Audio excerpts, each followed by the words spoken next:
Hello everyone, this is Santosh here and आज हम लोग basics of mechanics and force system में आगे बढ़ेंगे। पिछले कुछ वीडियोस में मैंने डिस्कशन कर दिया था कि बेसिक्स ऑफ मैकेनिक्स क्या होता है, इसके कैटेगराइजेशन एंड कुछ पिछले वाले वीडियो में हमने कवर कर लिया है। तो आज हम लोग उसके आगे प्रोसीड करेंगे। आज जो हम लोग टॉपिक्स पढ़ने वाले हैं वो है पैरेललोग्राम्स लॉ ऑफ फोर्सेस। तो पैरेललोग्राम्स लॉ ऑफ फोर्सेस क्या होते हैं, इसमें क्या कुछ पढ़ना होता है, और लास्ट में हम लोग इसमें थोड़ा सा न्यूमेरिकल्स भी करेंगे। तो चलिए शुरू कर लेते हैं। आज हम लोग जो पढ़ने वाले हैं पैरेललोग्राम्स लॉ ऑफ फोर्सेस। तो आप लोग हेडिंग बनाइएगा parallelograms law of forces. Parallelogram law of forces, ठीक है। पैरेललोग्राम्स लॉ ऑफ फोर्सेस आपको क्या कहता है, सबसे पहले समझिए। पैरेललोग्राम्स लॉ ऑफ फोर्सेस आपसे ये कहता है कि if two forces are represented by the adjacent sides of the parallelogram then their resulting force is represented by the diagonals of the parallelograms. यानी सिंपल सा कहने का मतलब है कि यदि दो फोर्सेस को हम लोग किसी पैरेललोग्राम के एडजेसेंट साइड्स पे रिप्रेजेंट करते हैं तो जो उन दोनों फोर्सेस का रिजल्टेंट फोर्स जो होगा उसको हम लोग पैरेललोग्राम के डायगोनल से रिप्रेजेंट करते हैं। और इसका रिजल्टेंट फोर्स कैसे निकालते हैं ये कुछ अभी हम देखने वाले हैं। तो चलिए एक फिगर के थ्रू समझना स्टार्ट करते हैं कि पैरेललोग्राम्स लॉ ऑफ फोर्सेस हमें क्या कहता है। जैसे देखिए यहाँ पे हम एक पैरेललोग्राम्स बनाते हैं, इसका नेम हमने दिया ABCD। पैरेललोग्राम्स में बताने की ज़रूरत नहीं है। पैरेललोग्राम्स की जो ये साइड्स होती हैं वो ये आपस में पैरेलल होती हैं, अनइक्वल भी होती हैं, और इसका जो ये साइड्स होता है वो इसके पैरेलल अनइक्वल होता है। तो जो दो फोर्सेस हैं पैरेललोग्राम्स लॉ ऑफ फोर्सेस में जो हमें कहता है कि यदि दो फोर्सेस को हम लोग इसके दो एडजेसेंट साइड्स से रिप्रेजेंट करते हैं, तो मैंने F1 को AB पे रिप्रेजेंट कर दिया एंड F2 को AD पे रिप्रेजेंट कर दिया, तो इसका जो रिजल्टेंट फोर्स होगा उसको हम लोग पैरेललोग्राम के डायगोनल्स पे रिप्रेजेंट करेंगे। यानी इसका डायगोनल्स क्या होगा, AC होगा। तो इस पे बेसिकली हम लोग क्या रिप्रेजेंट करेंगे, रिजल्टेंट को शो करेंगे। यानी एक वर्ड्स में याद रखिएगा कि अगर किसी पैरेललोग्राम्स पे दो एडजेसेंट साइड्स पे F1 एंड F2 को रिप्रेजेंट करते हैं और उन दोनों के बीच का एंगल्स अगर थीटा दिया हुआ है तो उनका जो रिजल्टेंट फोर्स होगा वो पैरेललोग्राम्स का डायगोनल्स होगा, ठीक है। ये रिजल्टेंट फोर्स का मैग्नीट्यूड कितना आता है, तो इसका मैग्नीट्यूड आता है F1 square plus F2 square plus 2F1 into F2 into cos theta होता है। ये रिजल्टेंट फोर्स का मैग्नीट्यूड है। अगर दो फोर्सेस आपको दे दिए जाते हैं और उनके बीच का एंगल दे दिया जाएगा, अगर आपको रिजल्टेंट फोर्स निकालने के लिए बोलेगा तो सिंपली आप F1 square plus F2 square plus 2F1 F2 into cos theta से निकाल सकते हैं। ये फॉर्मूला कैसे आता है अभी हम लोग एनालिसिस करने वाले हैं, इसे प्रूफ करके देखने वाले हैं कि ये फॉर्मूला प्रूफ कैसे होता है। तो देखिए बेसिकली यहाँ पे एक पैरेललोग्राम्स में आपको पता होना चाहिए कि इसका जो ये साइड्स है वो इसके पैरेलल अनइक्वल होता है। तो अगर ये F2 है तो ये साइड्स भी इसकी क्या होंगी, F2 होंगी। ये जो F1 है, अगर ये F1 है तो ये वाला जो CD साइड्स है वो भी कितना होगा, F1 ही होगा। हम क्या करते हैं, C से एक परपेंडिकुलर लाइन ड्रॉ कर लेते हैं एंड यहाँ से इसको मिला देते हैं। अगर यहाँ से परपेंडिकुलर लाइन ड्रॉ करते हैं तो यहाँ पे कितने डिग्री का एंगल बनेगा, 90 डिग्री का एंगल बनेगा। एंड यहाँ पे हम लोग नेमिंग कर देते हैं, जस्ट सपोज E कर देते हैं, ठीक है। और आपको ये पता होना चाहिए कि अगर ये लाइंस और ये लाइंस एक दूसरे के पैरेलल हैं और यहाँ पे जो एंगल्स बन रहा है वो थीटा बन रहा है, तो यहाँ पे भी जो एंगल बन रहा है वो भी कितना बनेगा, थीटा बनेगा, ठीक है। और यहाँ पे ट्रायंगल्स AEC में आप लोग थोड़ा सा गौर कीजिए। ट्रायंगल्स AEC में एंगल E पे कितना डिग्री बन रहा है, 90 डिग्री बन रहा है। और किसी भी ट्रायंगल्स में अगर एक एंगल्स 90 डिग्री का होता है तब हम लोग उससे कौन सा ट्रायंगल्स बोलते हैं, राइट एंगल ट्रायंगल्स। एंड उसमें हम लोग पाइथागोरस थ्योरम का यूज़ कर सकते हैं। तो बेसिकली ट्रायंगल्स AEC में हम लोग पाइथागोरस थ्योरम का यूज़ करेंगे। तो देखिए आप लोग यहाँ पे लिख रहे हैं इन ट्रायंगल्स AEC में, AEC में ये AE क्या करेगा, बेस, और ये C क्या है, परपेंडिकुलर, एंड ये AC क्या है, हाइपोटेनस है। तो बेसिकली इसमें हम लिखेंगे हाइपोटेनस का स्क्वायर यानी कि AC का square is equals to base का स्क्वायर यानी AE का स्क्वायर और प्लस परपेंडिकुलर का स्क्वायर यानी कि CE का स्क्वायर लिख सकते हैं। अब आगे देखिए, जैसे AC स्क्वायर तो ऐसे ही रहने देंगे। AE देखो यहाँ से A से E तक जो है वो AB प्लस B का क्या है, कॉम्बिनेशन है। मतलब बेसिकली AE को हम लोग लिख सकते हैं AB प्लस BE का होल स्क्वायर और प्लस C तो ऐसे ही रहेगा होल स्क्वायर, ठीक है। आगे और बढ़ाएंगे हम लोग तो ए सी का स्क्वायर ऐसे ही रहेगा, ये ए प्लस बी के होल स्क्वायर पे ब्रेक हो जाएगा, तो यहाँ पे लिखेंगे हम लोग ए बी का square A square plus B का स्क्वायर यानी B square plus 2 into A B into B E plus C का स्क्वायर। इक्वेशन नंबर इसको फर्स्ट मान लेते हैं, ठीक है। यहाँ तक आई थिंक आपको कोई कन्फ्यूजन नहीं होगा, केवल ट्रायंगल ए ई सी में चले हैं और इसमें पाइथागोरस थ्योरम का यूज़ करके बेस का स्क्वायर प्लस परपेंडिकुलर का square is equals to hypotenuse का स्क्वायर करके लिख दिए। आपको एक और छोटा सा ट्रायंगल्स दिख रहा होगा, है ट्रायंगल्स सी बी ई दिख रहा होगा, ठीक है। अगर यहाँ पे इसको हम अलग से बनाने की कोशिश करें तो देखिए जो ट्रायंगल्स यहाँ पे छोटा वाला दिख रहा है, यहाँ पे कितना डिग्री का बन रहा है 90 डिग्री, यहाँ पे है ई, यहाँ पे है सी और यहाँ पे है बी, ठीक है। दिख रहा होगा ये जो सी ई बी ट्रायंगल्स है उसमें यहाँ पे 90 डिग्री बन रहा है, इसको किससे रिप्रेजेंट किया गया है, ये F2 को रिप्रेजेंट कर रहा है और यहाँ पे कितना डिग्री बन रहा है, थीटा एंगल बन रहा है। यहाँ से देख लीजिए ये ट्रायंगल्स बी ई सी है जिसमें यहाँ पे एंगल थीटा बन रहा है, यहाँ पे 90 डिग्री है, ये F2 को रिप्रेजेंट कर रहा है। तो यहाँ पे बेसिकली आपको 2 बार लगाने हैं। अगर यहाँ पे आप कॉस थीटा निकालोगे, देखो अगर यहाँ पे कॉस थीटा निकालोगे तो cos theta is equals to क्या होता है, बेस अपॉन हाइपोटेनस, यानी कि हम लोग बोलेंगे क्या, बी ई अपॉन हाइपोटेनस कितना है, F2 है। तो यहाँ से बी ई का वैल्यू आपको मिलेगा F2 कॉस थीटा, ठीक है। यहाँ पे कॉस थीटा लगाए हैं, जैसे कॉस थीटा लगाए वैसे यहाँ पे साइन थीटा का जब वैल्यू हम लोग निकालेंगे तो sine theta is equals to क्या होता है, परपेंडिकुलर यानी कि सी ई अपॉन क्या होता है, hypotenuse B C, B C का वैल्यू कितना है F2। तो यहाँ पे भी लिखेंगे हम लोग सी ई अपॉन F2। तो जब सी ई का वैल्यू निकालेंगे तब कितना हो जाएगा F2 साइन थीटा। देखिए यहाँ से हम लोगों को बी ई एंड सी दोनों का वैल्यू मिल गया है। ये बी ई और सी दोनों का वैल्यू हम लोग इसमें पुट कर देंगे, यहाँ पे बी ई है और यहाँ पे सी है। तो बेसिकली हम लोग सबका वैल्यू हम लोगों ने कैलकुलेट कर लिया। देखिए ए सी क्या है, ए सी रिजल्टेंट है, ए बी क्या है, ए से बी ये F1 है, बी से ई अभी हम लोगों ने कैलकुलेट कर लिया F2 cos theta, A B तो पता ही है F1 है, बी क्या है अभी कैलकुलेट किया एंड सी ई जो भी हम लोग कैलकुलेट कर लिए F2 साइन थीटा।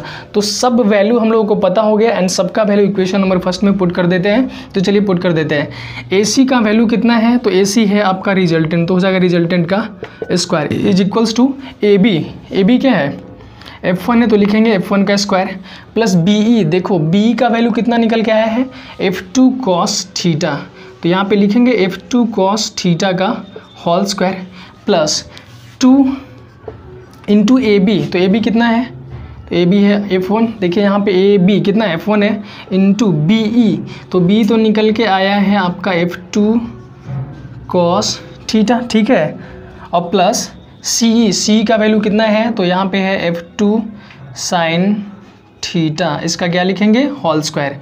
इसको सॉल्व कर लेते हैं। देखो ये तो R स्क्वायर ही रहेगा इज इक्वल्स टू F1 का स्क्वायर प्लस अगर F2 कॉस थीटा इसको कीजिएगा तो क्या आएगा F2 का square into cos square theta और प्लस ये क्या होगा 2F1 F2 कॉस थीटा और प्लस F2 साइन थीटा का स्क्वायर क्या होगा F2 square sine square theta. अब इसमें देखिए F1 स्क्वायर तो ऐसे ही रहेगा, यहाँ पे F2 कॉस स्क्वायर थीटा है और यहाँ पे F2 साइन स्क्वायर थीटा है, दोनों में कॉमन क्या हो जाएगा F2 स्क्वायर कॉमन हो जाएगा, तो यहाँ पे क्या लिखेंगे हम लोग cos square theta plus sine square theta bracket बंद प्लस 2F1 F2 इंटू हो जाएगा आपका कॉस थीटा। ये cos square theta plus sine square theta का वैल्यू कितना होता है 1, तो यहाँ पे रिजल्टेंट का स्क्वायर आपका कितना आ रहा है F1 का स्क्वायर प्लस F2 का स्क्वायर, बिकॉज ये तो 1 हो जाएगा तो यहाँ पे बचा है केवल F2 का square plus 2F1 F2 into बच रहा है कॉस थीटा, यानी कि जब यहाँ से केवल रिजल्टेंट हम लोग निकालेंगे तो बोल सकते हैं स्क्वायर रूट ऑफ F1 का स्क्वायर प्लस F2 का square plus 2F1 into F2 into cos theta. तो हम लोग को यही बेसिकली याद रखना है कि अगर दो फोर्सेस हमें दिए रहेंगे, दोनों के बीच का एंगल्स अगर थीटा रहेगा तो उनका जो रिजल्टेंट फोर्स निकलेगा वो रिजल्टेंट फोर्स निकलेगा F1 square plus F2 square plus 2F1 F2 into cos theta. कभी कभी आपसे डायरेक्शंस भी पूछ लिया जाता है कि जो रिजल्टेंट फोर्स है उसका डायरेक्शंस, मतलब यहाँ से आपको डायरेक्शंस पूछ लिया जाता है तो हम सपोज करते हैं कि जो रिजल्टेंट फोर्स है वो अल्फा एंगल बना रहा है, तो देख लीजिए रिजल्टेंट फोर्स अगर आपसे पूछेगा तो आप कैसे बनाइएगा। रिजल्टेंट फोर्स का डायरेक्शन अगर आपसे पूछेगा तो यहाँ tan alpha is equals to, देखिए तो कितना हो जाएगा, tan अल्फा जब आप निकालिएगा तो ये परपेंडिकुलर ट्रायंगल्स AEC में, देखिए यहाँ पे A है, AEC में देखिएगा tan अल्फा निकालिएगा तो क्या हो जाएगा CE अपॉन क्या हो जाएगा भाई AE। ध्यान से देखो tan alpha is equals to क्या हो जाएगा, परपेंडिकुलर यानी कि C अपॉन बेस, तो पूरा AE है ना। आगे जब इसको और हम लोग सॉल्व करेंगे तो tan alpha is equals to लिख सकते हैं C तो ऐसे ही रहेगा अपॉन AE को क्या लिख सकते हैं, देखिएगा AB प्लस BE लिख सकते हैं। AE को क्या लिख सकते हैं, AB प्लस BE, तो AE को हम लोग कर दिए AB प्लस BE में। तो tan alpha is equals to हम लोग C का वैल्यू कितना है, तो C का वैल्यू हम लोगों ने यहाँ निकाल रखा है, कितना होता है F2 sine theta upon AB कितना है F1 और प्लस फिर BE कितना है F2 कॉस थीटा, यानी tan alpha is equals to आपके पास आया है F2 sine theta upon F1 plus F2 cos theta. जब आपको अल्फा निकालना होगा तो क्या हो जाएगा, tan inverse F2 sine theta upon F1 plus F2 cos theta. तो इससे दोनों चीज़ आपको पता चल गया। अगर दो फोर्सेस होंगे जिनके बीच का एंगल्स आपको दिया हुआ रहेगा तो उसका रिजल्टेंट फोर्स निकालने का फॉर्मूला होगा F1 square plus F2 square plus 2F1 F2 into cos theta, and जो डायरेक्शंस निकालने का फॉर्मूला होगा वो होगा tan inverse F2 sine theta upon F1 plus F2 cos theta. ठीक है, तो इस पर हम लोग एक न्यूमेरिकल लेते हैं और आपको डिटेल वे में थोड़ा सा और एक्सप्लेन करने की कोशिश करते हैं। तो चलिए पहले इसे इरेज करते हैं, एक न्यूमेरिकल सॉल्व करने की कोशिश करते हैं।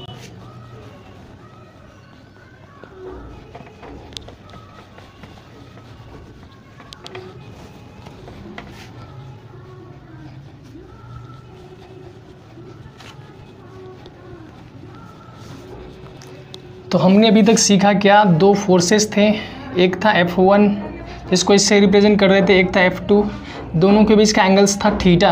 तो रिजल्टेंट फोर्स निकालने का जो फॉर्मूला आया अपने पास वो आया F1 square plus F2 square plus 2F1 into F2 into cos theta. इसको आप लोग मेमोराइज कर लीजिएगा, ये बहुत काम आने वाला है। ठीक है, एंड जो डायरेक्शंस निकालने का फॉर्मूला आया tan alpha is equals to F2 sine theta upon F1 plus F2 cos theta.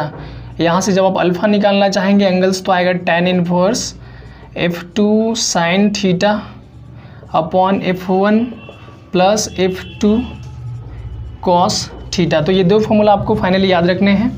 ठीक है, एक न्यूमेरिकल्स हम लोग लेते हैं। जैसे देखिए क्वेश्चन नंबर 1, एक क्वेश्चन में आपको बताया गया है कि दो फोर्सेस हैं F1 एंड F2, उनका मैग्नीट्यूड आपको दे दिया गया है और उनके बीच का जो एंगल्स है वो भी आपको बता दिया गया है। तो आपको रिजल्टेंट फोर्स निकाल के बताने हैं।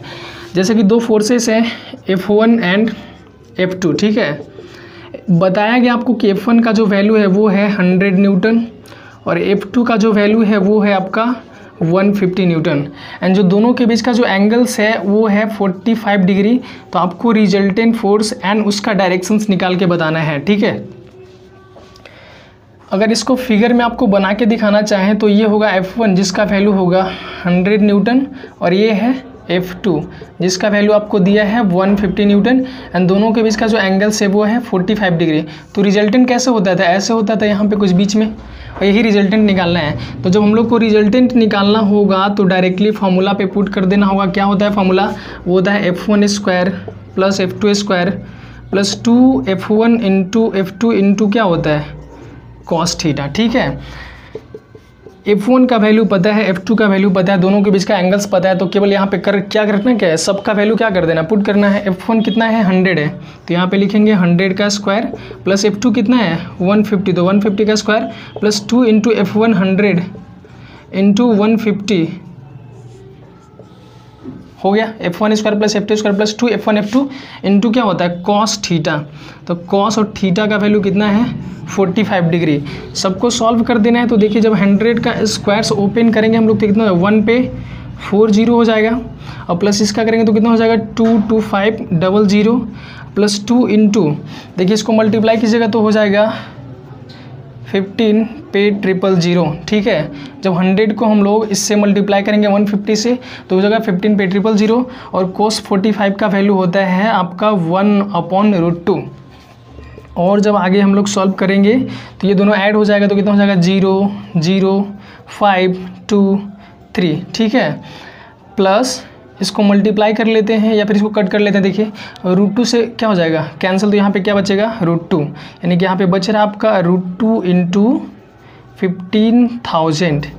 और इसको जब हम आप सॉल्व करना चाहें तो लिख सकते हैं 32 5 प्लस √2 का वैल्यू रख देते हैं 1.414 × 15,000।